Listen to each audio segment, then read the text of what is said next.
Let's combat and fight back with maltracks. The war of the minds, they want control of the masses. And Common Core, they dumb us down in the classes. Without knowledge, we can't gain access. Build with the elders, take notes and write classics. We keep whining on the block, how it's gonna stop? Let's start supporting our own, make their supply drop. We buy stocks, then we buy blocks. Cause we know the truth and we tuned in to Dr. Maat. Peace and love, family. Welcome to another Truth to Power Talk with your sister, Dr. Maat. Thank you for joining another powerful discussion. And I have with me tonight another powerful guest, Brother Marcus Klein. How are you doing tonight, my brother? I'm great, sis. How are you? Hey, I'm doing okay. I mean, finally I know you and I have been talking for years now. And actually, you know, we talked on the phone a couple of times and I've been admiring what you're doing. I've been admiring what you're doing over the East Coast. Hey, and likewise, my brother, I'm seeing all of the things, all of the greatness that you're doing, all of the great things you're doing in Chicago. You're doing it in Atlanta. And am I missing a city? Because I know you're all over Atlanta, Chicago, and where else, Brother Marcus Klein? Well, we're trying to get over by you. I've been looking at a place on Georgia Avenue. I've been working with a place on Georgia and DC. So we're trying to get there. The whole COVID thing, you know, kind of disrupted that motivation. But you know, other than that, we cool. Atlanta, we got Atlanta coming, Detroit, and that's my hometown. So those are flagships. But Beautiful. right now we focusing on Chicago. You know, the building wise, we kind of shaky because we can't get into our building right now. So everything is virtual. But you know, we'll touch on that later on. But thank Absolutely. you. I appreciate it, sis. I definitely appreciate that. Yeah, thank you. And thank you for coming on, brother. I know you're a very, very busy brother. I see what you're doing. And I mean, you've touched so many lives. And so I had to get you on this platform. You're a powerful brother. You and your wife, I believe your wife, you all had started schools. And I mean, you're doing your thing. And so I had to get you on this platform. So family, at this time, I see folks are watching. At this time, family, please share this show. Brother Marcus Klein is going to drop a lot of powerful information regarding the education of our children. We're going to be talking about the importance of authentic history and also elitist activism. So right now, family, go to your social media pages, share this show. All right. If you're watching on Facebook, head on over to YouTube, subscribe to my channel and hit the notification bell so that as soon as I go live, you will be notified, because right now I'm live streaming on Facebook and also YouTube. But I want to get to the point, family, where I'm just on YouTube and you get the alert and you come on in. All right. So if you're on Facebook and you're watching, head on over to YouTube.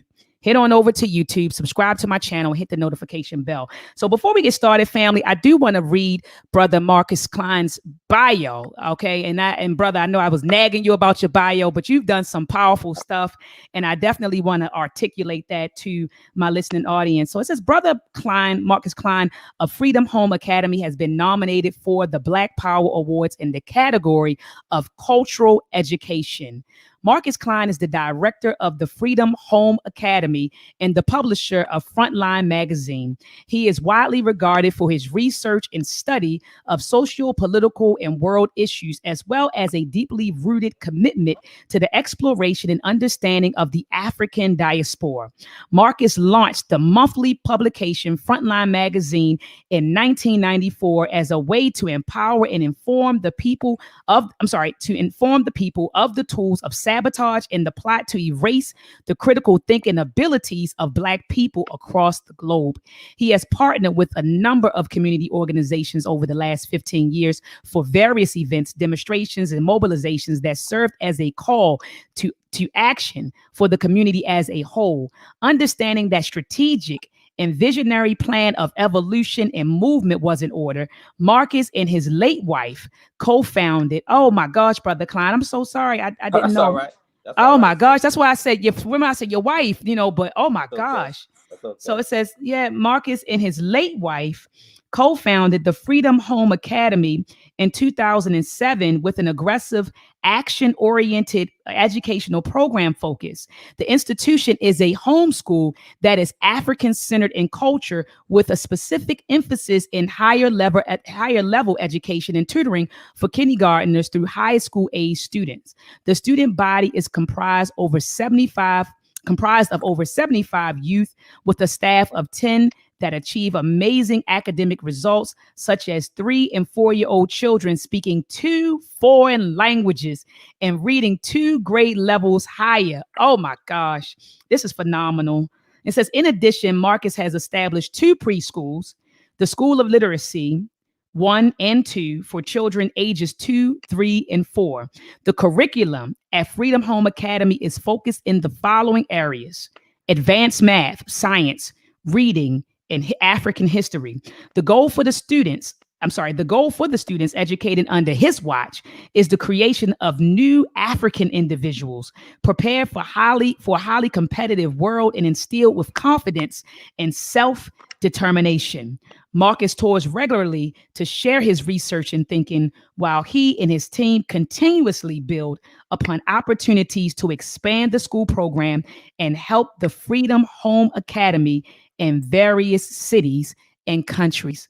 Thank you so much, Brother Marcus Klein, for all that you do, brother. I mean, you are what the Honorable Marcus Garvey talked about, what he envisioned. Oh, wow. You know, educating our babies. Look at what you did. I mean, this was wonderful. This was wonderful. You and I think, you know, and you can correct me if I'm wrong, but I was following your story on the internet, and I believe that you said this, and again, you can correct me if I'm wrong, that you started the school because of your son, your eldest son.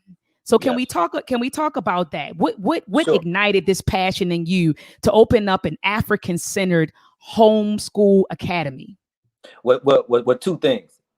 First, I'd like to add as an addendum to what you so graciously laid out for me. The program has expanded.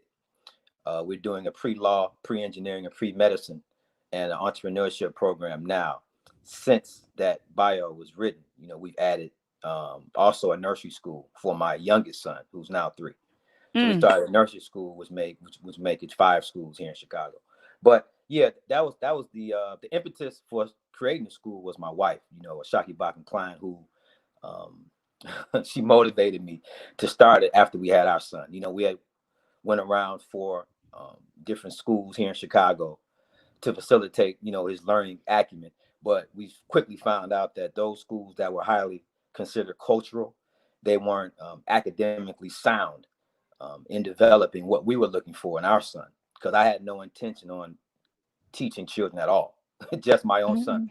So my wife, you know, she motivated me, and she implanted, you know, that fervor and veracity that I have now, you know, along with the late Baba Steve Coakley, who I studied under, who initiated the Onion Palmer cassette tape, the videotape, and I saw the Garvey School, and it changed my life. It literally changed my perspective on the need to actually teach other children other than my son. So, you know, those two things working together. But I will say my wife was, you know, what Field Marshal George calls the focal motor. You know, she ignited that spark in me, you know, to develop the actual school. She created the name Freedom Home Academy International. She did the paperwork. You know, she went down to the city and got the LLC and all those things she did. She left me in the classroom, which we started in our basement, 2007, January. And actually, I like to say that my son did attend another school. It was called Children of the Sun, that's still operating here in Chicago. And she went through a transition. And I asked, you know, can I pass out some flyers? Because we're going to open up a school when you close. So we'll facilitate those students after you shut down. We're going to take some of your students, right? So she was like, oh, cool, about, you know, you going and do it. So we took those students. I guess we took 2 from her because she left. And then we went from there. We started with 3 students, my son and those 2. One of those students is my godson. So we started him off. Then we wound up getting 5. Open in January, we had 5 by the end of January, and we had 35 by June.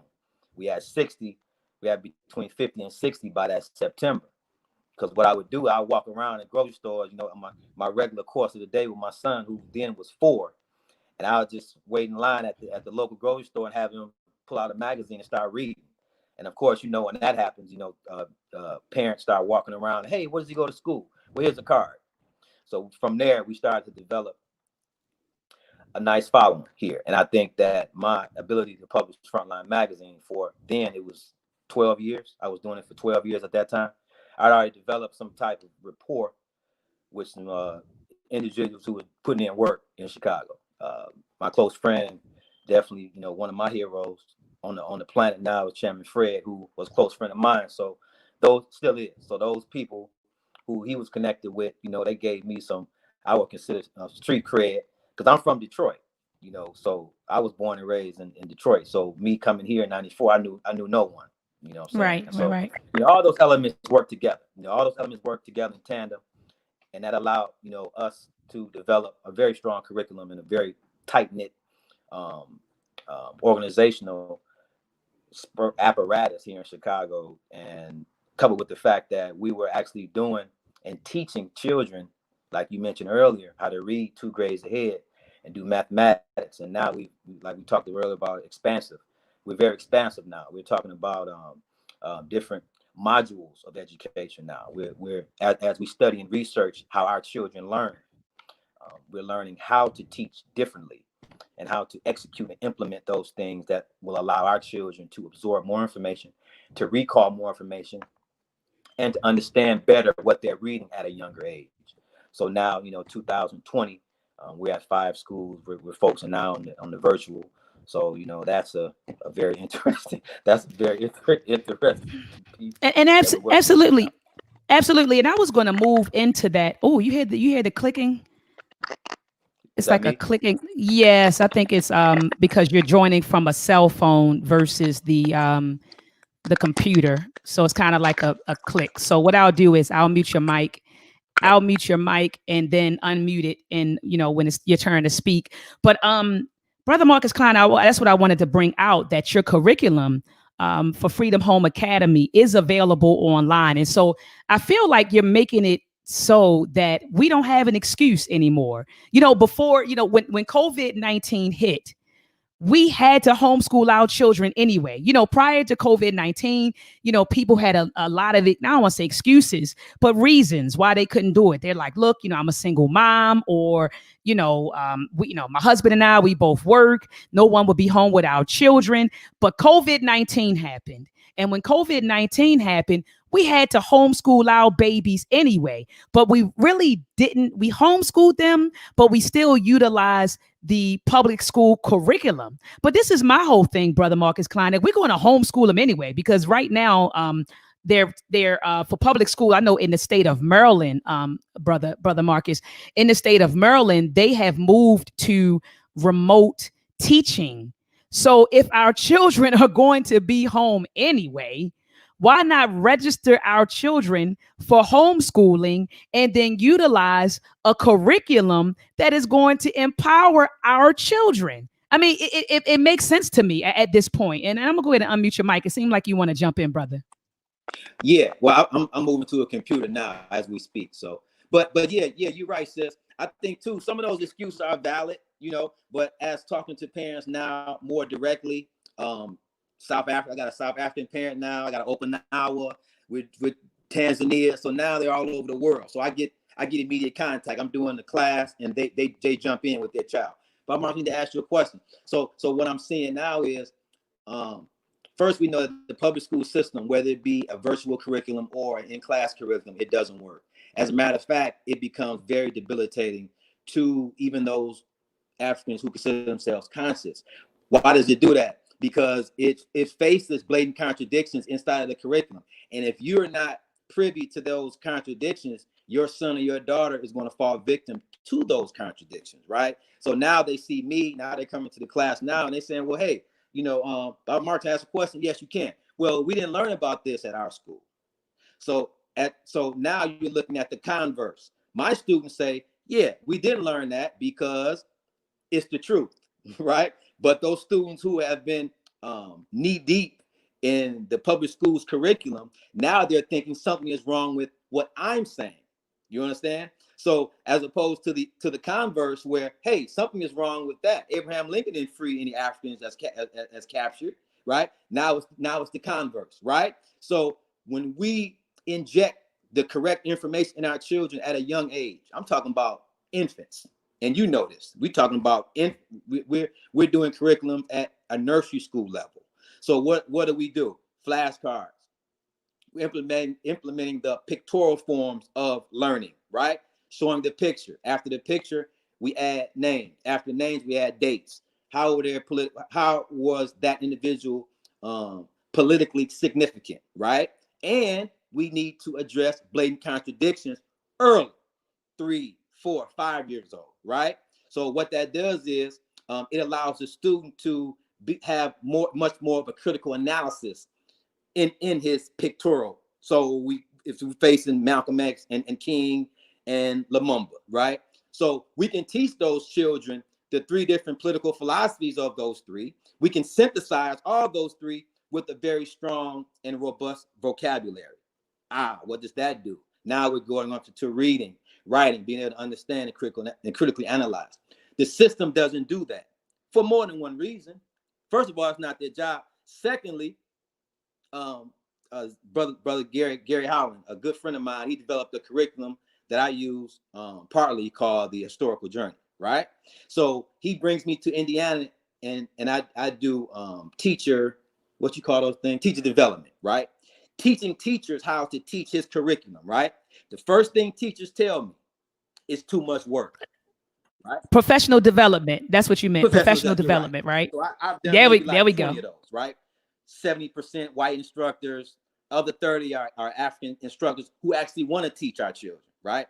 That's 75, 80 European. So they're looking at me like they saw video, same video everybody sees, children reading, blah, blah, blah. They're like, that's fascinating. I love that. We can't teach Black children how to do that, right? This is only a microcosm. This is a microcosm of the public school system. It's too much work. It is. This is work. I'm up at 5 a.m. So we're doing the research every day. We're implementing it to the curriculum. And if an instructor, and of course, we don't make blanket indictments. It's not all instructors. We know that. You know, we're talking about those instructors who are only interested in a paycheck, right? So by painting a blanket indictment on the whole teacher population over the country would do us a disservice. But we do know that obviously there are some that realize, because I've spoke with them in mass, I'm not developing a curriculum where I have to teach 20 vocabulary words a week, going over all 20 of those and defining the phonetics of those words. And we're not going to teach anatomy to 3, 4, 5-year-olds. That's too much preparation. I don't get paid for that, right? So we know that. So you want to jump in? Go ahead. I'm sorry, I'm talking. Look, I was +1 in what you're saying. When I go like this, I'm +1 in what you're saying. Keep going, brother. Okay. Keep going. And that's what we know. So by us developing a curriculum that actually produces the results that we promise. I sit in front of a parent when they come in. I tell them exactly what we're going to do. In 3 months, we'll have your child here. In 6 months, in 9 months, they'll be here. We run the program, 9th grade, high school. Give me 2 years with them. 2.5. He's out. So how do we develop that? Well, it's simple. The things that we need for them, to go to college. And college is not end all be all. But we understand that when parents come in, they want that, right? And that's cool. That's cool. No problem with that. But it has to be a 3-prong method. We have to have entrepreneurship programs lined up for him. Come on. Right? Not only that, we have to have a trade lined up as well, right? Because if I'm getting them and they in the 7th grade, 8th grade, and they have aspirations for Division I, and they're reading on a 3rd grade level, and I got 3.5 years to get them ready, realistically, it's not going to happen. So we need to have a 2nd and a 3rd option prepared, and we do. So knowing that, we have to add medicine, we have to add law, because we have to know our children. This is not gender specific. The sisters and the brothers, they need to know what to do when pulled over, what the laws are, how do you approach the police officer, right? All those things. That's right. And we're out on the south side of Chicago. So the educational paradigm relative to African children are in direct contrast relative to European children, relative to Asian children. So we That's need right. a curriculum and a school that is specific to our needs, right? That's right. How do we start a business at 10, 11? If you want your child out of high school at 16, we can do it. We had 5 that graduated at 15, including my son. Could have went to Howard at 15. 15 was too young. We held him back to 16. Look, I saw that. It's not even about me. You know, those students work at home. So those parents are the forces that work behind what they see, what regular people see with me. You know, it's not just about Marcus Klein. We got a whole team of cats that's working together to get our children prepared, you know, for next level and beyond. So we talk about new African. That's what we're trying to develop. You know, we're trying to develop an African who can walk the block with this up here, and that's right, the intelligence to make those decisions, and he can run his own business. And when he bumps into another cat his age and say, man, instead of man, what's up? Where you get them new Jordans? Hey man, gold is shot up to $2,000 an ounce. You thinking about investing your money? We got to be sharp on all those levels. That's right. And we can do that. And so, Brother Marcus, so what you're saying is you're cultivating. When you say a new African, I'm thinking about a nation building African. That's what it sounds like you're cultivating. A nation, African with a nation building mentality. And it was so important what you just said when you said it's not just me. You said it's the parents that are the force behind the children. And that's 100% correct. I was reading the book by Dr. Kwame. He's an ancestor now, peace be upon his soul, nation building. He talked about that. He talked about how the education of the child, the parents, the community, the school, we all have to be involved in the education of our children. It can't just be you get up and you send your child to school or you send your child to this institution. Parents have to be fully involved in the education of our babies. Absolutely. And so I feel like right now, I mean, it's really no excuse. You're homeschooling your child anyway. Brother Marcus Klein, can you get your laptop up and running so that you can, you can join from the laptop? Because I still hear the clicking. But I just want to, just kind of plus one what you said, that we have to be fully involved, fully engaged in the learning of our children. And that's the only way it will work. And so I appreciate you saying that it's not just you. You said, look, I got a team of teachers that I'm working with, and I also have parents who are the driving force. You know what I mean? And that's very important. And so, again, I just want to just kind of reiterate that we're homeschooling our children anyway. COVID-19, if it didn't teach you anything else, it taught you that you are able to homeschool your child. We can do it, family. We can do it. At this point, we can register our children for homeschool. We can go to our laws. I believe it's a website, Brother Marcus Klein, where you go, and the laws vary from state to state. But you go on, you register your child as homeschooler, and then you can use Freedom Home Academy curriculum or any other curriculum. I heard that. All right, I'm gonna go ahead and switch you. So I'm gonna remove you from here and add you to this one. Oh, I don't see a picture of you, Brother Marcus Klein. I just see like a silhouette. Brother Marcus Klein, can you hear me? Oh boy, Brother Marcus, can you hear me? All right, let me. Brother Marcus Klein. I can hear you. You can. Okay. Is my camera? Can you see me? Yes. Are you still on the old streamline? I removed you from the stream, but I can't see you. Okay. So you have to turn your camera on. Okay, saying okay.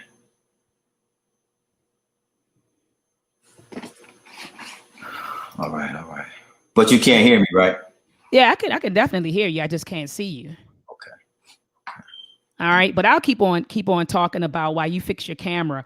But it's definitely, family, we can do it. I know that the Uhuru Academy, which was created by Brother Amin, he's also developed an online curriculum for our children. And so we have to understand, family, the importance of, using it, an African-centered curriculum to teach our children, because we have to understand the curriculum that they're currently learning from is, it's a Eurocentric curriculum. Yeah.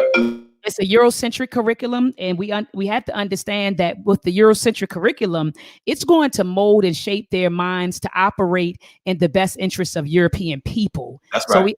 So we have to understand that. So an African-centered curriculum is going to mold and shape their minds such that they operate in the best interest of African people. And so that's the biggest difference. Yeah. That is a huge difference.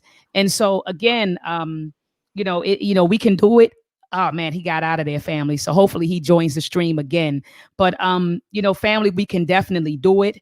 I applaud what he's doing with Freedom Home Academy. I'm gonna wait for him to come back in. I don't know what's going on. I know when he was on his cell phone with StreamYard, you hear clicking noise when someone joins from their cell phone. So he tried to join from his laptop, and so now he seems to be having issues with his laptop. So hopefully he'll get back on shortly. But family, we definitely can do it. And one thing I have to say is that, we're really serious about changing. Okay, hold on. Here he is.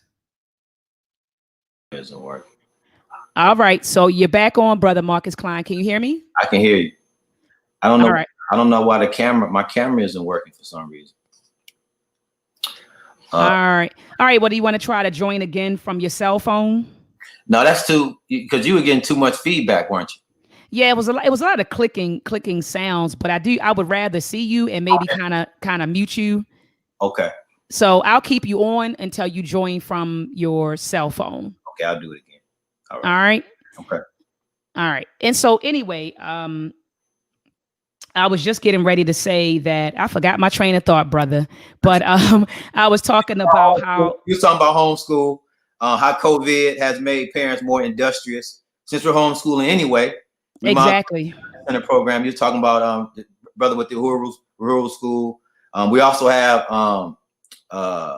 brother Q Butter in Brooklyn, who has a very effective online program. One of my walking heroes, Baruti, of course, his school. So we're doing it all over the country. We have, brothers and sisters who actually putting in the work in that is and has become very effective in its means. But we have to continue to support them instead of continuing, give excuses on why we should keep our children in those systems. Sometimes we need to make sacrifices, and then a lot of parents say, "Oh, it's easy for you to say," but those sacrifices have to be made if we want to have the type of children that we dream of having. Now, the next question needs to be posed as well. As parents, what kind of children do we want? I mean, we looking at it, we romanticizing it, but a lot of parents, they want mediocre children. Come on the real. I mean, and I'm not saying that to be to talk negatively about some of our people though, but I mean, I've been in the trenches for a little under 15 years. I've talked to a lot of parents. 99.9% of them have been African, and I've seen the results of psychotrauma. Us not having the ability to think outside of our backyard. I'm taking the public school because it's free. And I can use those finances to do other things. So we don't have a basketball team. So a lot of parents say, "Well, man, when you get a basketball team, I'll come back and holler at you. I want my son to think about some Division I and go to the NBA." I mean, I have that excuse surprisingly more than any other one. The whole basketball thing. But at the same time, I do have a good 75% of my parents who've been with me a little over 5-6 years. Their children are doing exceptionally well. They ride with me, so I can always depend on that. And there's 30%. I talk not much about this, but I think as time progresses, we do need to have a conversation about it. But African man running an African-centered school and being paid for it, though that dynamic is very interesting because parents aren't used to doing that. African parents are not used to paying African male tuition. They're just not, and that dynamic is surprising. That to see the attitudes that I get when it comes down to the first of the month, getting my money. You know what I'm saying? But I think it's important too, because how the black male is perceived, you know, is definitely a dynamic that we need to discuss, and we need to delve deep into it, because at the end of it all, just me personally, I definitely I definitely have had some situations where I think if I was a European, you know, that money would be in my account before the first, second, and third. Oh yeah, definitely. And Brother Marcus Klein, get your phone up and running. Yeah, because I want to be able to see you. I don't want to conduct an interview like this, brother. I got you. Yeah. All right. No, go ahead. What was you gonna say? Yeah. And I was going to say that if we're serious about changing the mindset of our children, it starts with education. Yeah. And I'm not even just talking about education, freedom, homeschool. I'm not saying that. I'm saying the education in the household, the education they receive when they walk outside of your doors. So we're serious about changing the mindset of our children or cultivating children with a particular mindset, then we have to be in charge of their education. We have to be in charge of their learning. Let me see if I can. All right. Oh man, see, yeah, there it is. Yep, there it is. But you got the sound again. Yeah, leave it like that, please. Leave it like that, brother. Okay. Yeah. All right. So we got to be serious about that. So let's move into elitist activism. I know that around the 4th of July, you had and let me mute your mic until I finish what I'm saying. On the 4th of July, you know, all of the Pan-Africanists, including myself, we all put up Frederick Douglass quote, you know, what is the 4th of July to a slave? And so you were like, wait a minute, you know, you were surprised about that. You were like, hold up, you know, how you guys, you know, saying you're African centered and you putting up this quote about Frederick Douglass, and you started going ham on Facebook. You said, don't you know this man was an integrationist? And you started putting some information out there that none of us have heard. I know I didn't hear about it, you know, and I have to be honest. I haven't studied Frederick Douglass in depth. You know, I did read his book, Narrative of a Slave. You know, I read, you know, a few of his speeches, but I didn't study him, I guess, in the way that you studied him. And so when you put that up there, a lot of us were surprised, like, wow, you know, Brother Marcus Klein is really going at, you know, Frederick Douglass. And then you made a comment on a post about elitist activism. And so, brother, I want you to break that down. Elitist activism. What were you talking about, and why did you feel it necessary to call what was going on at the time elitist activism? Well, I didn't. That wasn't my word. Actually, I was taking the words from Dr.maat.msu when he talks about revolutionary elitist. Oh, elitist. Elitist is someone, actually is just the opposite of the point that was trying to be relayed. Revolutionary elitist is someone who thinks he's better than someone, or he's elite because he is a revolutionary, right? So my thing was, we don't, now at 50, I don't do it, but I am guilty of.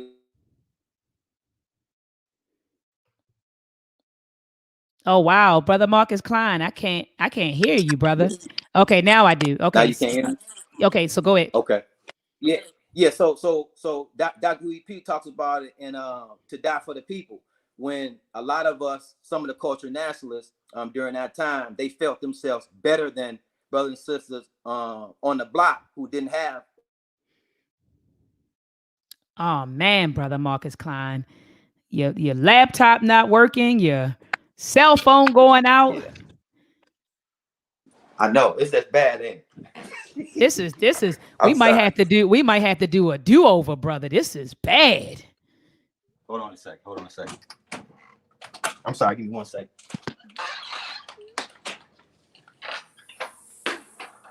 It's like a black screen.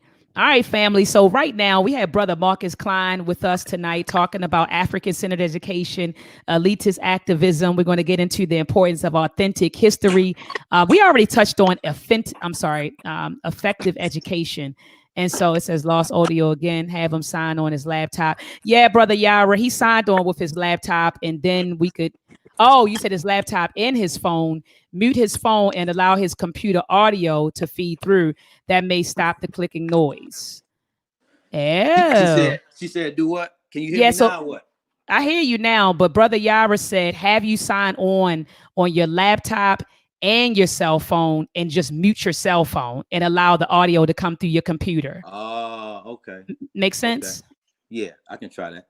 Yep. So that makes sense. So we'll see you through your cell phone, but we'll hear you through You your hear me through computer. the computer. Okay, I'll try Yep. that. All right. So go ahead Okay. and boot it up. But go ahead and while you're doing that, are you able Yeah. to talk about elitist activism? Yeah. Yeah, Huey talked about in depth. Actually, spent the whole almost a half a chapter talking about how sometimes we get in a position with information that we get so excited about expressing that information, we feel ourselves to become better than others who doesn't have the information, right? So we become elite in our revolutionary stance, right? So Mm. so I never wanted to become one of those elitists with information. So oftentimes I see posts, I don't even respond because my position is so in direct contrast with the status quo. Everything seems like, man, he got something to say about everybody. But the whole Frederick Douglass thing, I had just spoke about it in the class. My class, history class, we had just talked about it. So it was pretty fresh. But Frederick Douglass, the things that he did as an individual are very disheartening. Like, to say Frederick Douglass is anything less than counter revolutionary is an understatement. So what we do at the school, we try to give the children a positive spin on history. But at the same time, when those questions are posed to me, and they always are, always, Bob Marks, how you feel about XYZ? I love to tell them. So let's to go back on what you said. It's not. I didn't mean to sound like I had disdain for those brothers and sisters who didn't know that information, because I don't. At 50, my whole position is different than I was at 25. 25, I was like that. I just got fresh on information. I just got so-called conscious. So I was going at individuals who didn't think the way I thought, but I know that's very counterproductive. And some of the things that I learned while I was here with individuals who I look up to, I learned how to make points of unity with brothers and sisters that I don't feel have the same attitudes as myself. So points of unity now with organization is very important. You're not Brother going to Marcus, have is your laptop up yet, brother? I'm working on it now. Okay. Actually, I'm on a desktop. Okay, desktop. Okay. And so when you said elitist activism on your post, what were you trying to convey at that particular time? No, I didn't say that. That was not something. even that's not even the term I use. I've never used that term before. Oh, I thought you said elitist. I thought you said elitist activism. So you said elitist revolutionary or revolutionary elitism. Okay. Okay. Yeah, becoming elite with your revolutionary attitude. Yeah, I don't. Yeah, and activism. You know what I'm saying? I don't. Yeah, that's not a phrase that I use. But a revolutionary elitist, someone who is elite with his revolutionary stance, that's definitely something that we can't deal with, especially in our community, because what that does is cause a separation. But for those, it does, as Baba Steve just said, it does shake the tree. You know what I'm saying? So those individuals who feel that revolutionary elitism is not them, they come out. So whenever we say things that touches and sets a nerve, because I got a lot of emails from that.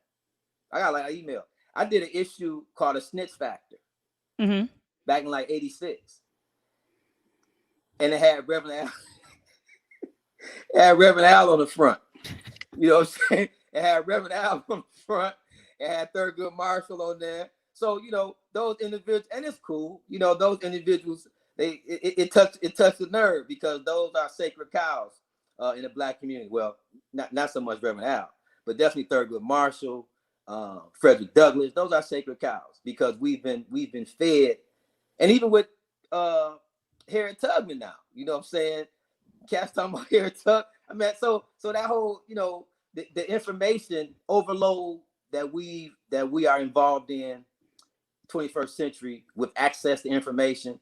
We get a little bit of information and we run with it, as opposed to doing intrinsic research and figuring out, contextually,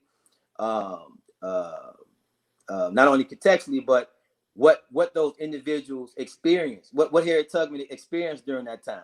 You know what I'm saying? We really don't get into context. Why not? Because that's part of, you know, research. And we haven't been taught to research. We've been taught to, you know, skim, add emotion into it, and be less as productive with the information and more emotional than anything else. I mean, but it's cool. It's a process. But by teaching the children how to do intrinsic research and how to read with the intent of being active readers, I think that's important as well. And that's what we're teaching too. And on another note, we have to teach our children how to create lesson plans and curriculum. Because at the end. Oh, Lord, he went out again, family. I'm so sorry for this. I don't know what's going on with Brother Marcus' connection tonight. I don't know what was up with his laptop. Then it's his phone. And so he's kind of in and out. And so I don't know what's going on. He just popped back in. I know. I'm sorry. That was my fault. I know. I'm sorry. I apologize. I don't know what's going on, Brother Klein. This is bad. This is bad. I know. Yeah, this is the first for me. My loyals will tell you this is the first time I've ever had an interview like this, brother. I apologize. You know, I don't know, man. I might stick with the elders. The elders come on here and the elders are sharp. You know, I ain't too far away from the elder category myself. No, you're not there yet. You're not there yet. You're not there yet. So you call it revolutionary elitism. Yeah. All right. For the people. Dr.maat.msu spoke about it in depth. You know, because he was bumping heads with the cultural nationalist community, you know, Ron Karenga. Well, that's a whole different story too. But yeah. And then it's an underlining current of anti-Black Panther Party too. I mean the whole Facebook thing and the whole social media, you know, it's an odd piece. It's an odd piece. It's very odd, you know. So, unfortunately, you know, individuals who have their own agendas, and they would like to be more than they really are, activist-wise, on the internet than they are on the street. You know, so they like to push that agenda too. You know, I'm you know, I do this, I do that, you know, and I would like to know, you know, we got people on the ground in a lot of cities, and some of these individuals aren't heard of, you know, but putting in work should be the main priority in everything that we do relative to activism, and it's not. I mean, absolutely. And so let's get into authentic history. While you get is your laptop up, brother, yet, or what's going on? Now I'm going to the link on Facebook Messenger. I'm going to that link, right? That's what I'm supposed to do, right? Yes, Brother Marcus. I'm on it. I'm doing it. I'm working it. I'm working it. Go ahead. All right. So authentic history. Authentic history, the importance of knowing authentic history. Because again, like you said, the stuff that a lot of us learned, it's erroneous. It's not true.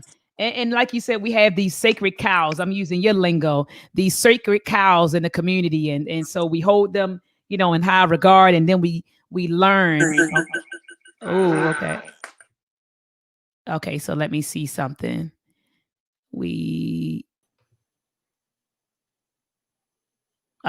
Okay. I'm not a relic. See, you was about to put me into the relic category. Man, I was like, boy, we talking about education and educating the babies. They probably like, get the internet fixed, brother. Get your equipment up. Golly. We can't, but you're good now. So you say you're on your desktop computer now. That was a desktop, yeah. Okay. All right. Okay. So we're good now. You're perfect. Okay. All right. But the importance of knowing authentic history. You know, let's get into that. The importance of knowing authentic history. Because like you said, we've been fed, you know, a European perspective of history. And then, you know, we've been fed also sort of a romantic version of history when it comes to African, you know, history. And so let's get into the importance of authentic history. Can you build on that for a minute? No question. So I would discuss exactly what we teach at the school. right? So when we say authentic, what do we get? We get real, we get true. You spoke of erroneous, fallacious. Those are contrast, right? So in order for us to teach that, what's true and what's real, we need to be able to solidify facts to support not what we believe, but to support the truth, right? So therein, we need materials that will allow us to instruct authentic history, right? So what materials do we use to teach authentic history, right? Obenga, Baruti. Yes. Dr. Clark, Doc Ben. I'm using, I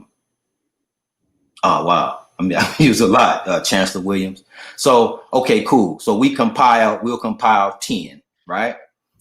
And I'll run into the office and grab 10 so the readers can get those 10. And we would slowly break those down over a 12-year period where our 12th grader would have read all of them.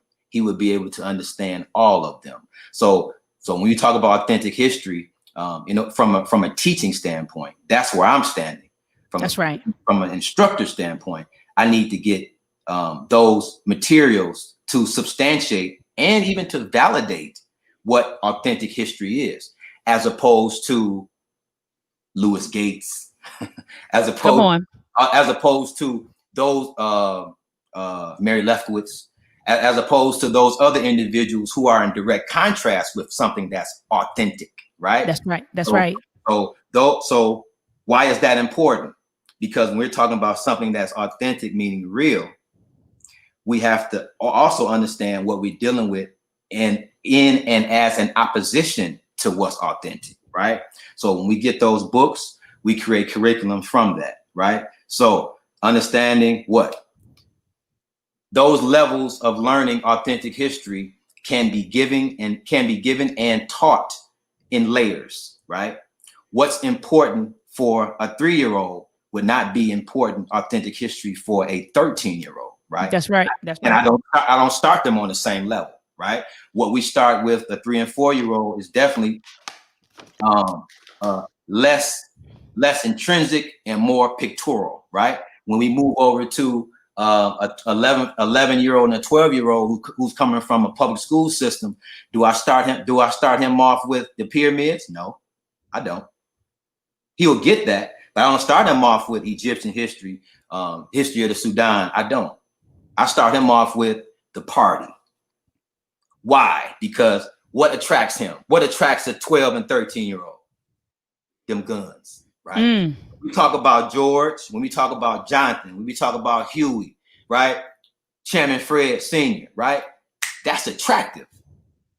The opposition, those men opposing the system, is attractive. Why? Because these are young cats off the block. They went to a public school, right? So when they coming into me, they like, oh man, this is different. This don't look like a traditional school. Y'all say y'all conscious and pro-black, but y'all not wearing African garb, right? So all those things go through the mind of 11, 12, and 13-year-old child in the South Side of Chicago, right? And again, that's only a microcosm. Those children are the same all over the country and all over the planet, right? Those things are attractive. So that's my hook. When we show Huey in the chair with a spear and a pistol in the other hand, that's attractive, right? So now on top of that, when we teaching about the party, what we teaching? We're not teaching about the gun battles. We're teaching about the programs, right? My mama didn't tell me that. My dad never told me about that part. The free breakfast programs, the free healthcare clinics, sickle cell anemia, picking up elders, take them to prisons every day. The SAFE program where brothers and sisters in the neighborhood would go to grocery stores and take the groceries to the elders to their house. They didn't tell me about that. I didn't know about that, Baba. Where you read that at? That's attractive, right? Not to say that the knowledge of Egyptian history is not attractive. Definitely not saying that. But for the young cats that I've dealt with, this is where we start them. Then we start them after they get an understanding on how that activism, that revolutionary activism comes into play. How knocking on doors. Yo, brother, man, you got something to eat today? Because so-and-so down the street told me, you know, it was a little hard on you. Look, we got a free breakfast program. We passing out lunches down the street. We got brothers right here in Chicago. We got young cats right in Chicago that's been doing free dinners every Friday and Saturday now on the weekends, right here in Chicago. Young brother. He ain't asking community for nothing. The community supports him. He on 79th and Cottage Grove. Beautiful. You know what I'm saying? So the reason why I bring that up, accompanied with the authentic history, it has to be some type of synthesis. If you're speaking only about history without theory and activism together, it means nothing. That's right. I say theory and practice. You said theory and activism, theory and practice. Absolutely. Right. Absolutely. You a PhD. So in order for you to get your PhD, you had to have something called a practicum. That's the right. Practicum was what? What was the practicum? It was the showing of your work. Absolutely. Absolutely. Down, right? So you being able to show what you can do as opposed to you talking about what you can do. That's right. 150 books in the office. And I know 95% of people that's watching this, they have over 50, 60 books in the office. But if your seed don't know them, come on, you should burn that shit. That's real. Because brothers and sisters coming to the school all the time, super conscious, quote unquote, right? Bob, I need you to teach my 8-year-old how to read. You should burn that shit. Come on the real. Because if you now are a passive reader instead of an active reader, every book in that office in there, every one of them, when I buy them, my thought process is how I teach this to my son. Same here. And I often tell people that, you know, it's not about, you know, the number of books you read. It's about the knowledge that you acquire from those books and what you apply. You know, what good? Yeah. What good is the knowledge? What good is the information if it's not transforming you and transforming your family and your community? It's useless. Absolutely. At this point. So I'm with you. I'm with you 100%. We walk around conscious. I'm conscious because I've read Dr. Amos Wilson. I'm conscious because I can quote, you know, the Barudis. I'm conscious because I can quote Marimba Annie. But what are you doing in your life? What are you doing with this information? How is it transformative? That's right. You know? So I agree 100% with you. I'm thinking about right now in Blueprint for Black Power, Chapter 4, when Dr. Amos Wilson talked about consciousness as power. And so he defines consciousness as an adaptive force, an adaptive force. So it's a force. It's not something that it is, you know, it's not like a noun, you know, or adjective. It's really a verb. It's a force. That's so right. once I'm conscious, then I do. You get what I'm saying? And so it's an action. So I agree 100% with you. That's right. And when he says it's adaptive, that means it's replicable. You can You can take it to Johannesburg. You can take it to Chicago. You can take it to Baltimore. Right?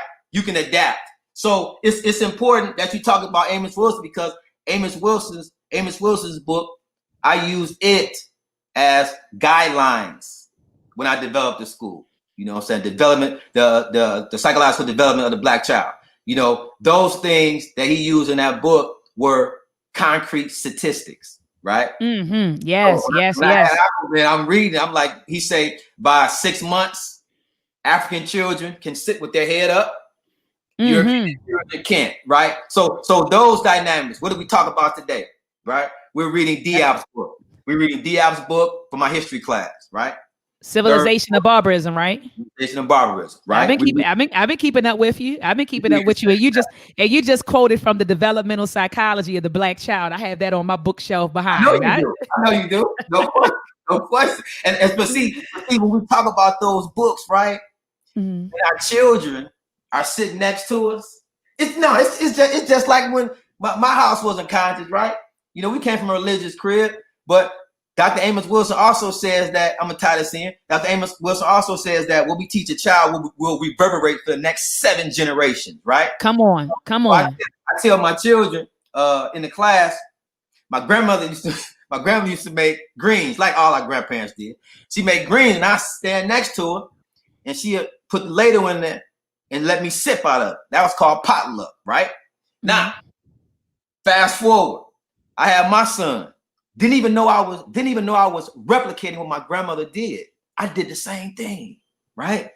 That DNA, that ancestral DNA, when we lock into it, right, and we understand that we locking into it, and we can grab it and harness it and feed it to the seeds. It's unstoppable. It's unstoppable. So when my son is in my office, he's teaching classes now, right? He's teaching. So the parents, I got 5 parents that text me last week. Your son, he's miraculous. He has so much patience, right? So I'm getting kind of funny. I'm like, man, what about me? You know what I'm saying? So I'm coming in myself because I'm figuring out that the same things that he heard me teaching, his whole demeanor is similar to mine, right? So what we do, good and bad, because everything I do ain't good. That's right. You know Same here. Good and bad. He see my office messed up, my room messy.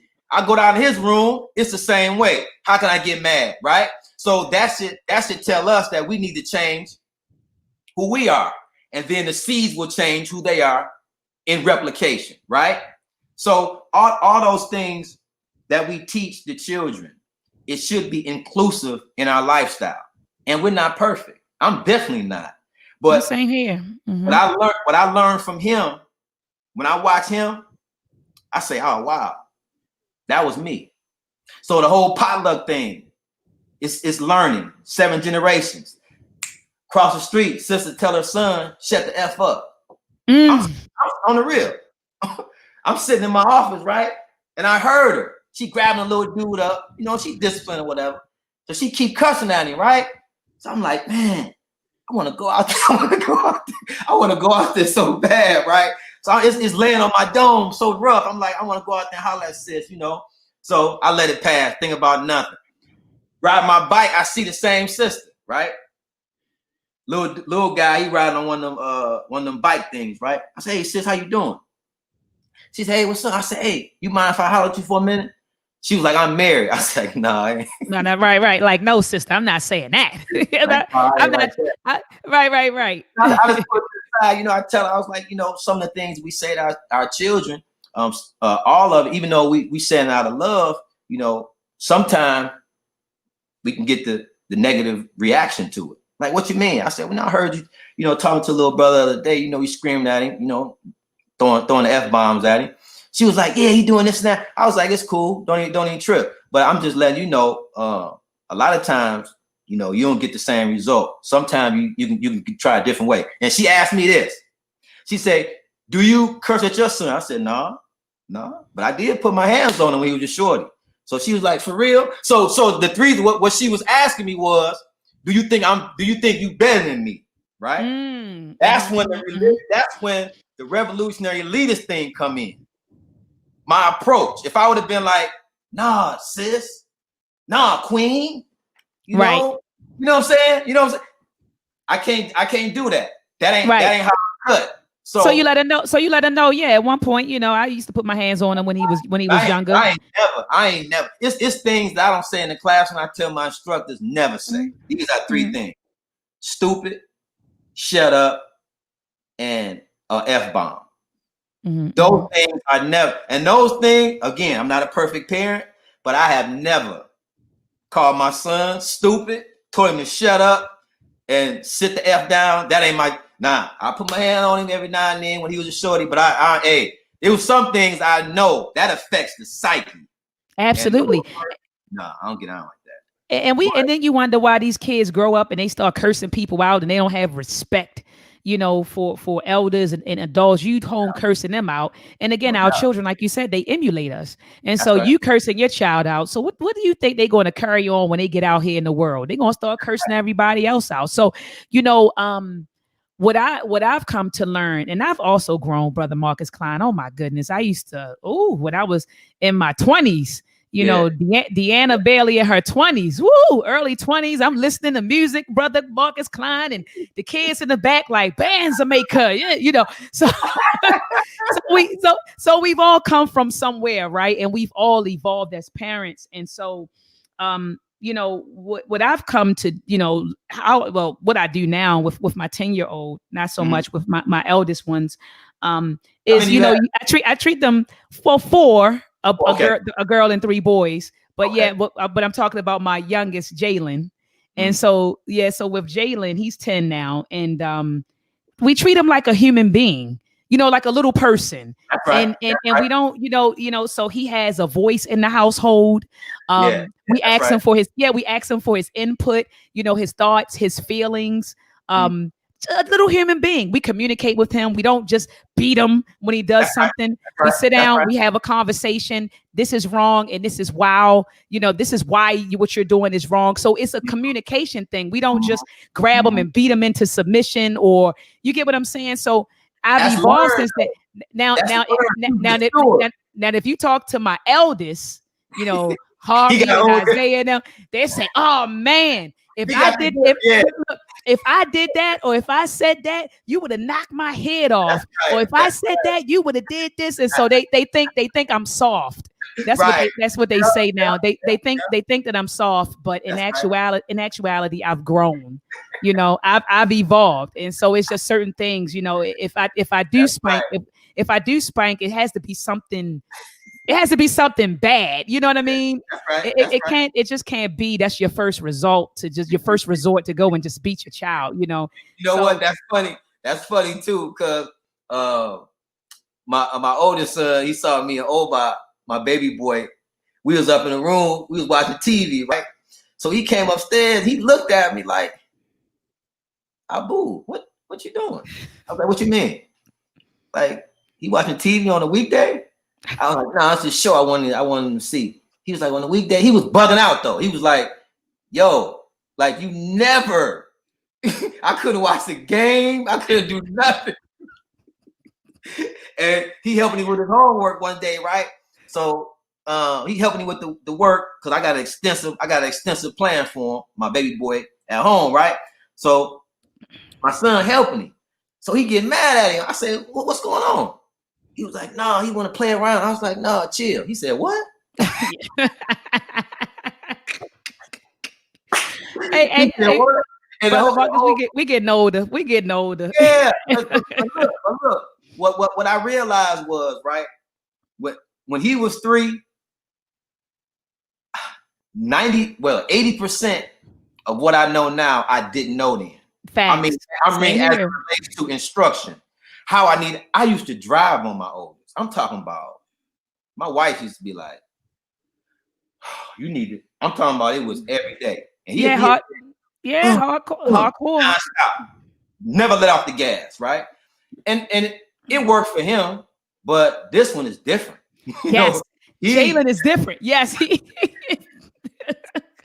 So I had to adjust. I know going in with Tim 2 hours, man, this little dude would break down. I don't want to do it no more. That's cool. But I know at 3, I got so much time now. You know what I'm saying? I got so much time. And I'm very patient. I'm more patient now with him. Same here. Even with my students. They see a big difference 5 years can make, But I want to relay this to parents as well. The homeschool module is very important right now. Like, I think it's more important in this day and age as it was before COVID, right? Because everything is going to change from an academic standpoint from here into the future. Everything is changing. How we interact with students needs to change. So we talked earlier about being able to adapt. Us as African, consider ourselves African leadership. I do consider myself African leadership, because there are students who look up to me and look for me for guidance and direction. So if I can adapt, you talked about computer, me being computer savvy, I'm learning. Right. I have to adapt. I have to. I never wanted to go online. People was trying to get me to do online stuff for 2-3 years. I had to. You know what I mean? Because I know that if I didn't, A, I wouldn't be around financially, and B, it's important that more students are able to become exposed to what I have to offer. Not just me, but the entire school, because I'm not just a school. It's 12 other people. That's right. That work, and we work in tandem. But yeah, I just want to express that if not anything is received from, you know, this interview, it's the importance of either having not just my curriculum, but any curriculum that's African centered, but it has a rigorous academic mechanism in it. Because there's a lot of academic programs that's not rigorous. It's not robust. You know, it's just taking the public school system, K through 12, they online program, and putting a black face on it and saying, okay, cool, this is it. But the brothers and sisters that we mentioned earlier, those are, and I look at it like this, those are the programs that we should be more involved in. You know, those 4 brothers that we mentioned with those schools. And it's a lot more, but those are the ones that I know that I refer parents to because I trust those, you know, and if it's not robust, if it doesn't generate higher forms of thinking, you know, studying the brains, neurology, studying that, how our children learn, you know, not just, you know, throwing some reading modules together and teach them how to read. It's more than that. It's being able to tackle different forms of learning. Yeah, different forms of learning. Absolutely. And I love how earlier in the discussion, how you said that my curriculum, and I said, oh, this was powerful. You said my curriculum is designed to teach our children how to think. Because when they matriculate through the K-12 program, they're taught how to think at the lowest level, and that's remembering, right? And I'm thinking about Bloom's right now, but you know, they're taught, So they're taught to function at the lowest level of thinking, which is to remember. So they're taught to recall things, to duplicate, to regurgitate, you know, to read. So they're taught to do these things, but they're not taught higher order thinking skills. They're not taught how to think and how to critically think. And so on the college level, what I see, Brother Mark, is when I don't want to call them children because these are 18, 19-year-olds that are coming in. But when I look at them as my children because I'm old enough to be their mother. But when they come through the doors, we realize that that's what they're lacking. They're lacking critical thinking skills. And I teach engineering. I know you're already familiar with that. So I teach engineering. So, you know, with engineering, you need to know how to think. Yeah. You know, you need to know how to think in order to be a successful engineer. And so what we notice is that we get these students from all over the country. And when they get to us, I actually teach four classes, and they're both one freshman level course and the other 3 are sophomore level courses. But I noticed even in my freshman course, Introduction to Electrical Engineering, they don't know how to think. And so what I had proposed to my department is that within that class, that before we teach them engineering concepts and principles, that we institute some sort of critical thinking module before we get there. You know, because it's cool to talk about Ohm's law, and you talk about Kirchhoff's voltage laws and all that stuff, but what good is teaching them that if they don't know how, if they can't apply it? So we got to work on that critical thinking piece. And so I was happy to hear that you said, look, my curriculum is designing our children to know how to think, because that is what our children are lacking. Thinking skills. And I always tell people that thinking is a skill. It's something that you have to be taught. You know what I mean? It's a skill, and that's what they're not teaching in the public schools. I'm sorry, I didn't mean to say the public school system. I meant to say the public school system. And and what you said, you know, I'm with you. Those, even with engineering, you know, by me teaching physics, a lot of parents, you know, they feel, well, you know, physics is too much, you know, for a 2nd grader, 3rd grader, 7, 6, 5 years old. It's not.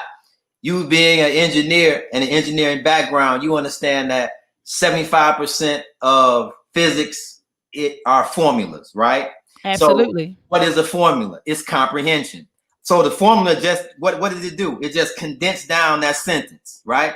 A car is moving 600 miles per hour for 2 hours. What was its speed?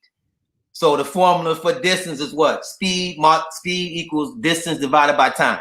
So you just condensed that sentence. You just synthesized it, right? Mm-hmm. You brought together the speed, the unknown, and the distance, right? So if a child how to extract the things that he knows in accordance with the thing that is unknown. That's step one. That's step one. So you can teach physics to a 6-year-old. Check this out. Are we doing it? Go ahead. No, I said, check this out. You can. I agree 100% with you. And let me tell you a thought that I had. Don't steal my idea. I'm saying it's live on air. But let me tell you. So my son, Jalen, he likes to play with these. You ever heard of Beyblades? It's these things that kind of like just spin around. You hook some little stripper to it and you go like this and it spin. Okay. Well, anyway, Beyblade. So that's BEY space blades, BLADES. So it's called Beyblades. And so he was really hooked on these Beyblades. He kept asking me and my mother and my auntie and different people in the family to buy him some Beyblades. And so Brother Marcus Klein, I'm looking at this, right? I'm looking at these Beyblades spin. So you put 2 of them in like a stadium and they bang until one of them bursts. And so I said, son, this is physics. You're looking at friction. You're looking at force, right? Yes, that's so right. I was able to talk to him about force, friction, push, pull, and these different, the different types of forces, using something that he loves. So like you said, we can teach physics to our babies. Without it could be anything. I'm sitting here thinking of he had this centripetal force too. Centripetal force if it's spinning. Yes, it's spinning. I wasn't even I didn't say it. See, so we can teach our babies physics using just the things that they play with. That's right. Basketball. Basketball. Yeah. So like you said, I agree 100% with you that we can take a 6-year-old and teach that 6-year-old physics. We just have to teach it in a way that they understand. I'm taking that. But go ahead, I'm listening. Look, if you develop a curriculum or a unit, if you develop a lesson on Beyblades, you got to shoot it over here, brother. I will. You be the first one I show it to. You got to shoot it over here. But he absolutely loves it, and I was able to talk to him about force and friction and all of that using Beyblades. Well, that goes to show that that's the basic things around the house. That's how I was taught. My father used to point to the digital clock on our stove. If it was 5:15, he'd say, "What's 5 divided by 15? 15 divided by 5, rather." So my math skills, he was a hustler. So he didn't have advanced academic knowledge. He had how many ounces in a gram type knowledge. You know what I mean? So those things were important to me because they came from somebody I loved and I looked up to. Now let's juxtapose that. What if the instructor that taught you math, what if you loved and respected him or her? You would learn more effectively. Because what does the brain tell us? What does the synapses tell us? The synapses at the edges of our brain, they grow and they spark when we learn something new on top of something old, right? So when we scaffold our information, like we talked about earlier, showing pictures. After the pictures, we show, let's say, Kwame Nkrumah. We're talking about Kwame Nkrumah that week. The first day, we talk about who he is. There's a picture of him. The second day, we talk about when he was born, where he was born. Then we talk about Ghana. What's the capital of Ghana? Accra. Now, what are we doing? We're scaffolding. We're adding on top. What makes Ghana so special? It was the first country in the continent of Africa that became independent, right? What it used to be called the Gold Coast. Why? What is gold? What's a symbol for gold? So we can those facts, we can go on forever with those, right? That's the scaffold we're building on top. So the curriculum is based on that, along with frequency and duration. We teach the same thing over and over until they master it, period. Those students that get tired of hearing it for a week, 2 weeks, you take an assessment on Friday, you move on. You go to another grade. Once you master it, you bounce, right? So that's why we have, 13, 14-year-old students getting 12 50s on SATs. We practice SATs in the 6th grade. We running it. What, it costs $25? Okay, you don't got it? Okay, we'll go ahead and fit that for you. But he's going to take this SAT in April. We're going to take it again in September. And we might take it again in June. So by the time he gets to high school, he like, this is nothing. I've done this 12 times already. You know what I'm saying? And that's what they do. We didn't learn this. My wife and I, we going to the University of Northwestern every day, taking our son on weekends, right? They having these parent meetings.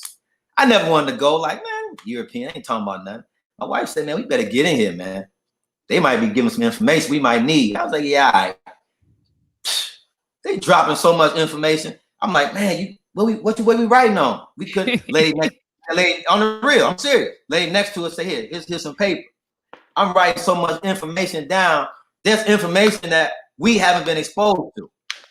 So they talking about taking the SATs in the 5th grade. So I look at my wife like, what is she talking about? Is this the same SAT I took when I was 17? She was like, yeah, shut up and listen, right? So I'm listening. And this director of University of Northwestern, they have a gifted program that we still associate ourselves with. It's called a Center for Talented Development. It's one of the most effective, considered the most effective gifted program in the country, right here in Evanston, Illinois. So we started taking our son there in 2009. So, some of the instructors, this group that you're bringing to school, they're very advanced. Where do they go to school at? So, me, I'm under the radar guy. I ain't telling nobody what I do. You know what I'm saying? So my son one day say, my father owned a school. I said, don't be telling people that, man. So, white folks, they want to know, and okay, well, give me information and all that. I was like, nah, it's private. We ain't accepting no students right now. But come to find out, years later, the lady, the director, she's offering children scholarships. So the parents are now putting my feet to the fire. They say, well, you're supposed to be so independent, right? Are you gonna let this European donate money? I was like, she ain't donate no money to the school. Y'all gotta talk to her about giving y'all scholarship money. Ain't nobody donating to my school, not without my sign off. But I say all that to say right now, our students don't even gotta take the test to get in, because we've been just dominating that program for so long. We got like maybe 13, 14 students that go up there every summer and just dominate the program. I mean, we coming up in there with Adidas sweatsuits, half broke, and they like, who are these people? But we rocking it. Engineering programs, pre-med programs, from the ages of 9. Matter of fact, the minimum age was 11. Our students going at 9. They giving us a code to put on the application. Some of the students don't even got to take the entrance exam. So, wow. Yeah, same with Harvard. That's phenomenal. That's phenomenal. It's another program, and the parents can look into this. It's called idcamps.org. idcamps.org, they position themselves inside of Ivy League schools up the Eastern Seaboard. Harvard, they even do Stanford out west. Harvard, NYU, Dartmouth, all the schools that they position themselves in. And if you get into the program starting in the 8th grade, you get college credits.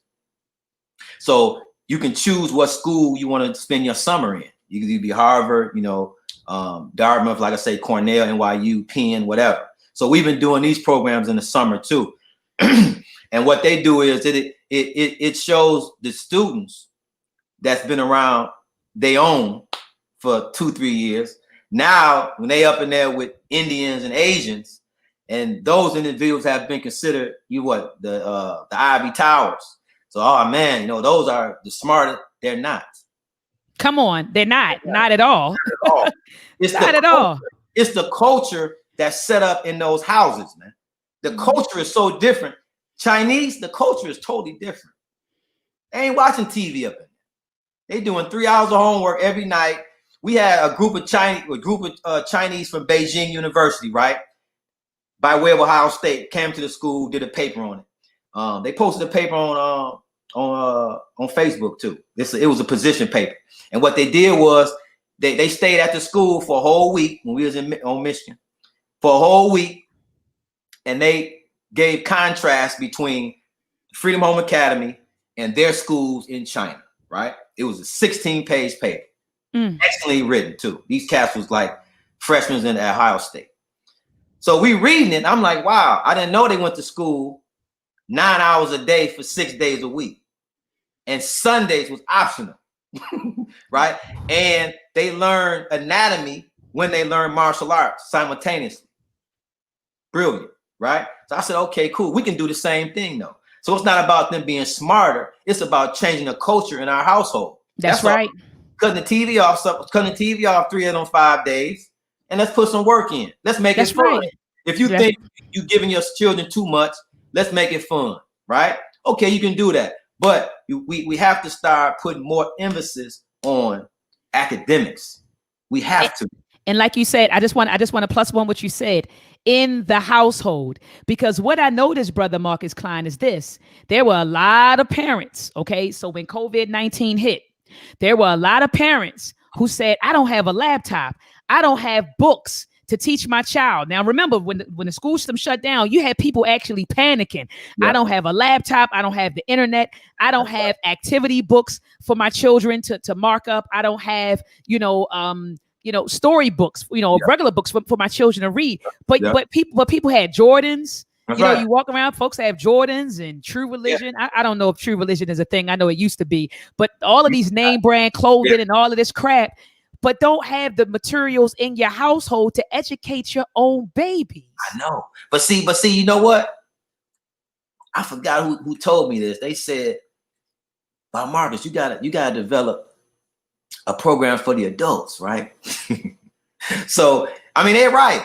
We need to have one. But it's dealing with us on that level, in addition to dealing with our people on paying tuition level. I don't want to have nothing to do with parents after 5 o'clock, sis. I'm just going to be honest with you. You know what I'm saying? So there needs to be someone, and like we mentioned Baruti again, he has a very strong adult program. Yes, he does. Yes, because he does. Without the adults, without the parents initiating that information and that culture. Culture, right. The household culture has to be important. I just want to take my laptop and go in my son's room and say, matter of fact, I took a picture of his bookshelf. Hold on. Let me pull up his little picture. Yeah. Of his little bookshelf. We gotta have that though. We gotta have it. Yeah, absolutely. And he read every book on his bookshelf too. I'm looking for it right now. Let me see. It's this one right here. So this is my baby's bookshelf. So some people might say, "Oh, that's too much." Oh yeah. Oh, that's thorough right there. Okay. Oh, you got some heavy hitters on there. Oh yeah. That's his bookshelf. Okay. And absolutely. So we gotta have this. We have to have these materials. So reading in my household is a value. That's something that we value. We value learning. Yeah. Learning through reading, maybe watching documentaries. Watching videos. With him. So that's a household value. So you're right. We have to make sure that our household culture is empowering our children. Yeah. And that's really what the family system is about. I'm thinking about Blueprint for Black Power, chapter 3, when he talks about family and culture. And you mentioned before nation building. Absolutely. Nation building talks about it as well. And I think too, just staying on track. We need to be very succinct in how we develop these programs too. Right. Absolutely. The ambiguity, the mixing in with the European culture and us, we can't. No, that's out. We have to be very succinct, because brevity is, the position of the day. Like we got to be, because now what are we finding?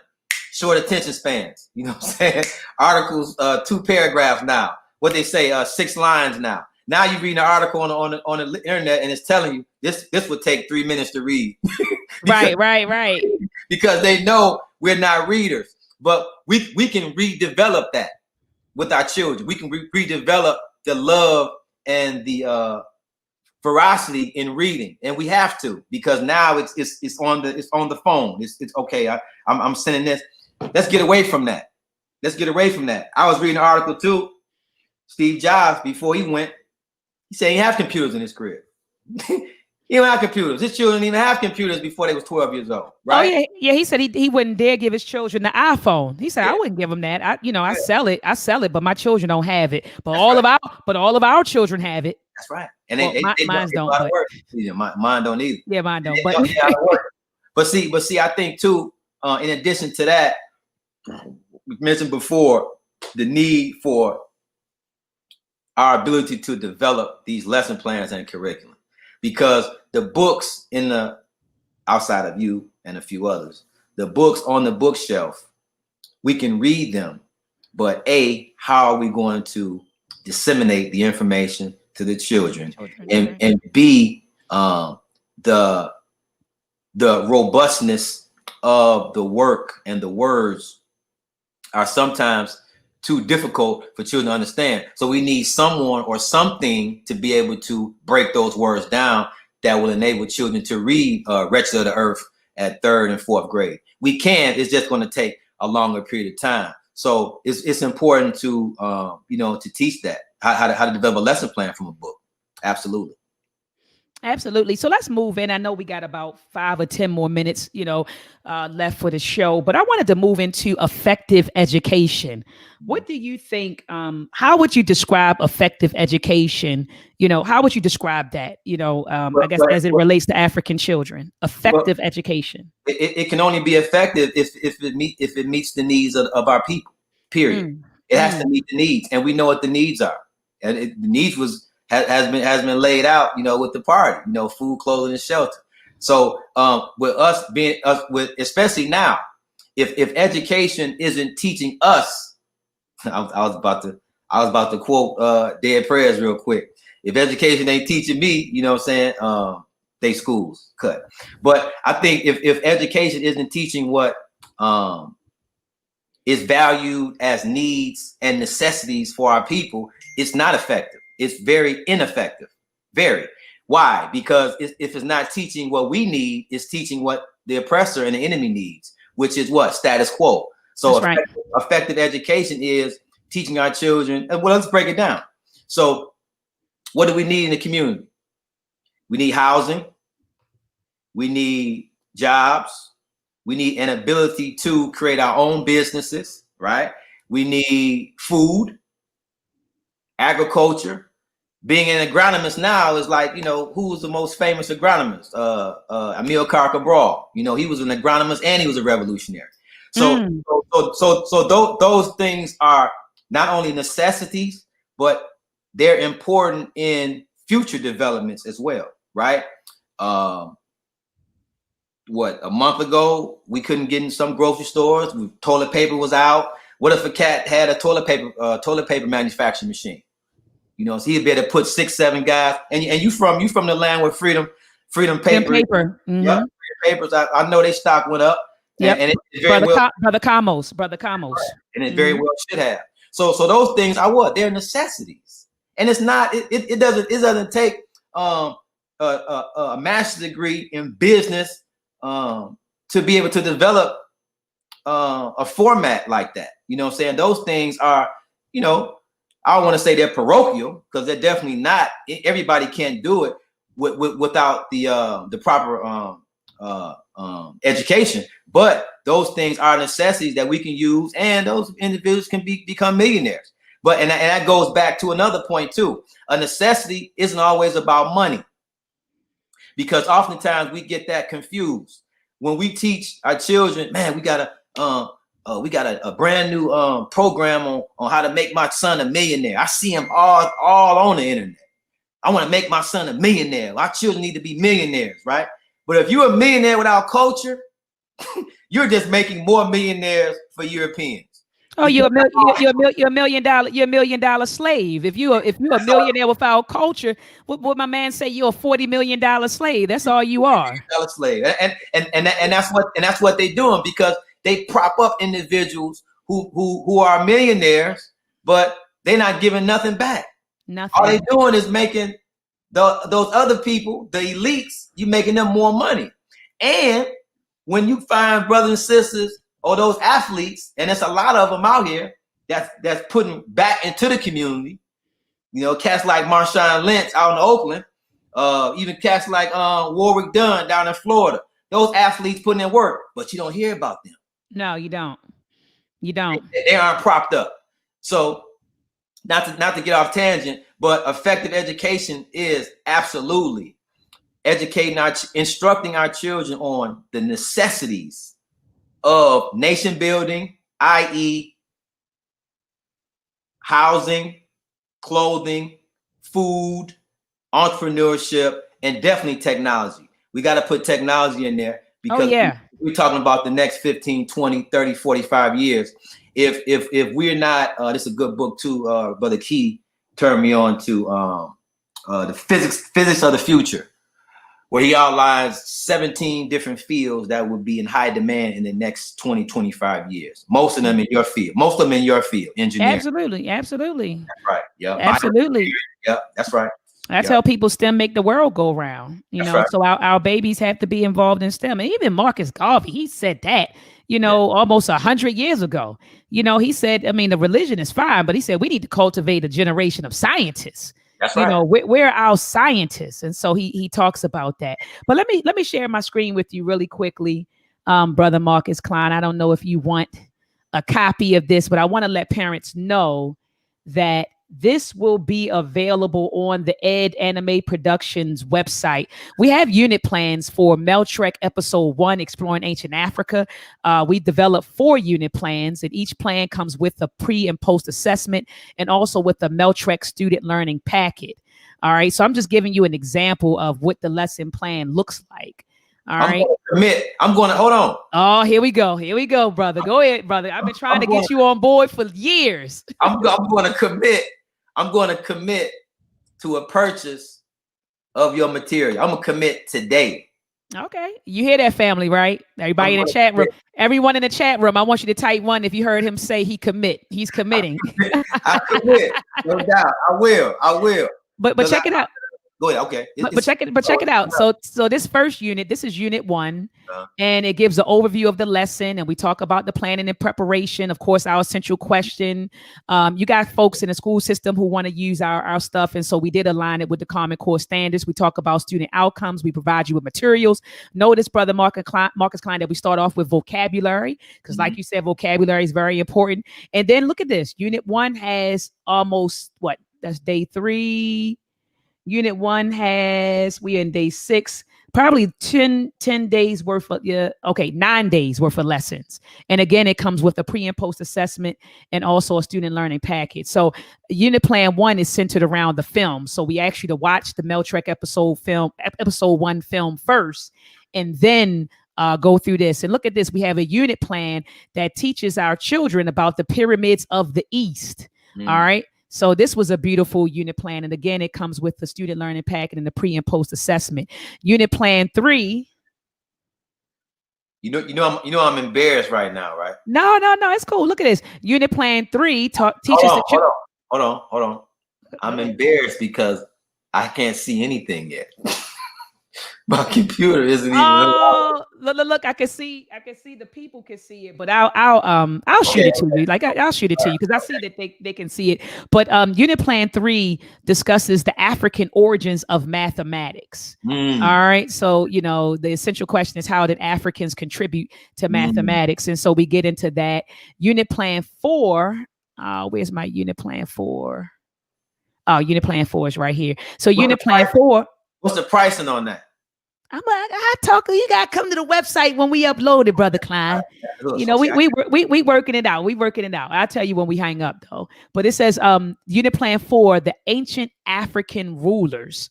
And so it says this lesson expounds on the royal figures that were mentioned in Meltrek, Exploring Ancient Africa. All right. So let me stop sharing my screen because I realized that we in the Meltrek film, we disseminated a lot of information at a fast rate. And so parents were like, wait a minute, let's slow this thing down. Yeah, it was an overload. And so we came out with the storybook and then the coloring book. And then we came out with a whole curriculum centered around Meltrek episode 1. But to answer your question, we're thinking about putting it on the website for, $40 to $50 per unit plan. That's so you it. That's it.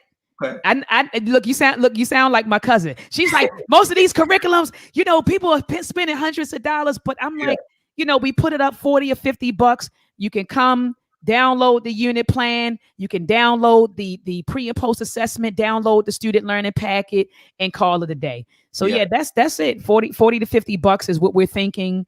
It's a full curriculum, and we made it cheap too because you may have to buy additional books. Don't say not cheap. Made it affordable because you may have to. And I agree with you. Affordable because you may have to buy a few other books to go along with it. And so we're not trying to break people's pockets. And we're also in the process of creating a virtual instructional program centered around Meltrex. So you can sit your child at the computer for 1 hour a day. And then Ms. Lofton, she pops up, she comes on the screen and she teaches your child for a day and does some activities. So we're trying to follow your lead, Brother Marcus. I mean, your prowess on the technological end way predated mine. You know what I'm saying? So you was doing the mail track back in what? When you start that? 2012 or something? 13? 14. Yeah. 14. I was analog then, so no need. Yeah, you predated me. But sis, I'm proud of you. You know what I'm saying? I'm definitely proud of you. I've been following your work as well. You know, that engineering class that you did, that definitely it took me to my book. I got thermodynamics physics book. Oh, that's what's up. So I definitely, when I saw what you did in the classroom, I was like, cool. I got a couple ideas. So I think too, just even on a macro level, we inspire each other. You know what I'm saying? You, myself, Brother Baruti. I mean, my son's name is Aquavent. You know what I'm saying? Yes, it is. It is. So, we inspire each other from afar. But I think what the universe is doing now is bringing us together closer. Absolutely. And you and I have been talking about, collaborating for quite some time. So we got to make it happen. We got to make it happen. And, I could come to you, do some STEM stuff with your students and really get into it. And I would love to bring you here to Baltimore right now. We're in the process of opening up an African Center STEM school in West Baltimore City. Oh yeah. And so yeah. And so Jabari hooked up in that. Brother Jabari isn't hooked up with it, but you talk about Reality Speaks. Yeah, them my people. That's my people's too, brother. PLM, Muhammad, them my guys and be more. Absolutely. But yeah, this is something that I'm doing with a real estate company and also with some alumni from Morgan State University. So we're getting together and we're opening up this STEM school in West Baltimore City. And so it's a 7,000 square foot space that they're giving us to operate in. And so, got a team of investors putting in. And so I don't want to put everything out there. I want to get the keys first. I want to get the keys first. But I'll say this. I'll put this out here too. If you need anything from me, just feel free. Don't hesitate to ask. Whatever you need from me, whether it be curriculum, I won't even charge you, and I cuff mine. I make sure, everybody get charged, but because I need all that. But I definitely would love to help. I would love to contribute in that way, Well, I appreciate that. And I'm glad that you said contribute. I want to know, how can we support you, Brother Marcus Klein? Do you have a Cash App? Because I know we're winding down. Sign up. We enrolling. We enrolling right now. Sign up. Sign up. Okay. And so your website is www.fhaintl.net. Yeah. So that's Freedom Home Academy International.net. They can go there. They can go and see all 5 schools. They can look at snapshots of the curriculum, because obviously I ain't showing none of that. But we're enrolling now for nursery school to 12th grade, virtual online. We're not in the building. We may be in the building on the 8th of September, but it doesn't look like we will be. But the online curriculum will be a permanent fixture.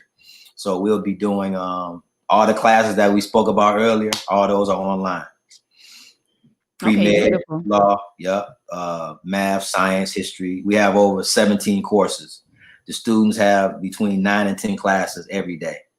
You know what I'm saying? So we have a very, like we mentioned before, very robust, very energetic, and flexible. It's not too rigid, no rigidity there. It's flexible. So we design the curriculum per child. It's customized. So beautiful. Go ahead. And so I was going to ask you, on your website, do you have a download link? A donate link, like a PayPal or a Cash App, if people wanted to come? Mm-hmm. Yeah, we do. It's a donate button on the website that they can donate. Yep, they can donate from there through PayPal, and we do Cash App donations as well. Okay, beautiful. Because I'm gonna make a donation to your school. All right, and so I get a lot of people. I see a lot of hearts and people, a lot of hearts and thumbs up. Family, please at this time share this video. If you haven't shared this video tonight, please go to your social media page. Share this video. If you have not subscribed to my channel, Dr. Maat, head on over to YouTube, subscribe to my channel. And when you subscribe, be sure to click the notification bell so that anytime I go live, you will be notified. And you ain't got to worry about getting a whole bunch of notifications from me. I might go live, 2 to 3 times a week. So I'm not one of those people, Dr. Boyce Watkins, he wore me out, Brother Marcus Klein. I was getting alerts like every other hour with Dr. Boyce Watkins. I had to turn the notifications off. Yeah, that's my man, though. That's my man, Boyce, though. I know. He was supposed to get married in June. I hit him up. I said, man, where's my invite? He said, COVID, you had to wait till next year on the marriage thing. So, yeah, I mean, but guys, like, I don't mean to cut you off, though, but I want to say this, too. Even though we don't share the same ideas, we talked earlier about coming together for common situations, right? Absolutely. So he supports the school, wholeheartedly. You support the school. I got brothers and sisters who support the school that people don't even know about, and that's how we're able to continue to motivate and do the things that we need to do. A lot of people that donate don't always say, yeah, I donated to the school. They quiet, they shoot me money, and I do what I need to do with it, and we keep moving. He's like that too. So he don't make it known, I donate to Marcus School. Right. And that's cool. I respect brothers like that, Right. And I know he brought you on a show. I think, was it his show or it was he brought you on, a couple years ago. And I believe you were also on Brother Phil Scott's show, the African Diaspora Channel. Oh, were you on that show with Phil Scott? I think it was called, the African Diasporan Channel. Where he located at? I think Phil is based in Texas. Yeah. I was that. Yeah, I was on his show. Because I'm thinking of brother down in Birmingham too. My man down in Birmingham, he got a nice show too down there. And then Keedy, Keedy got his show. You ever listen to Keedy's show? Keedy, I listen to Brother Keedy. Yeah. I listen to Brother Keedy a few times. He has a show that airs on Facebook, I believe. He does, yeah. Mm-hmm. He used to write for me when I did the magazine back in the 90s. Cats wouldn't even send me no articles. I had to beg Cats. Man, will you write for this magazine? Nah, man. How many magazines you produce? About 100. Nah, I can't do it.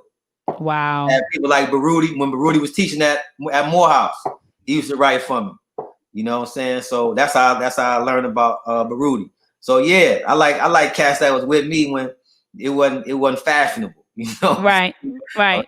Yeah. No doubt. But sit tight, because I do want to say something to you before when this is over with. So just sit tight. Do you have any closing words for the listening audience? Well, like I mentioned before, homeschooling is important right now. If you don't want to, use my curriculum, you don't have to.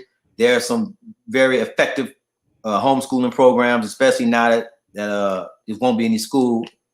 And I know in Chicago it won't be. I don't know about other regions of the country, but it won't be any school. So get a homeschool program, stay on it, be consistent, and make it work for your family. That's it. Absolutely. And family, go back into the archives and check out my other interviews.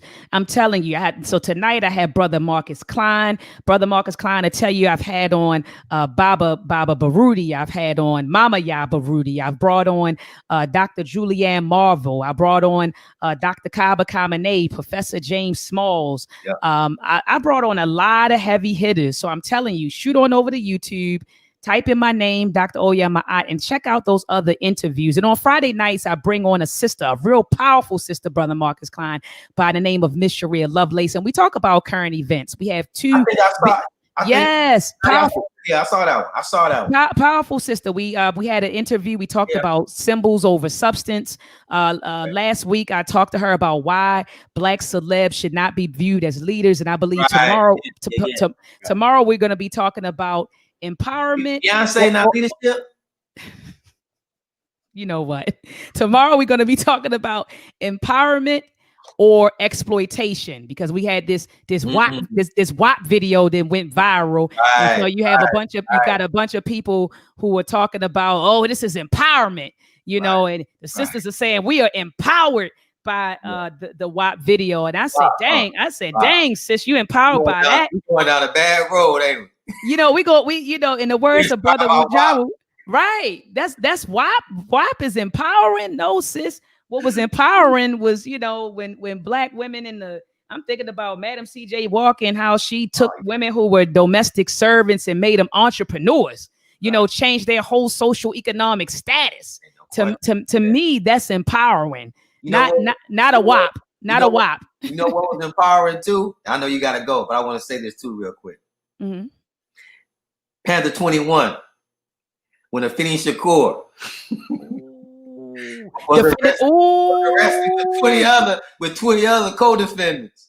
Come on. They tried to give her an attorney who she knew was going to set them up, and she decided, nah, I'm gonna defend myself. Come on. And got all of them off. That's inspiring. Come on. What about Shakur? Come on. Was free from the Klein correctional facility, and made all the way down to Cuba. Come on. That's not empowering. That's empowerment. And they showed pictures of brothers and sisters in Harlem and in Brooklyn with signs that say, "Sada, you can stay here." That's empowerment, right? Right. There. That's empowerment.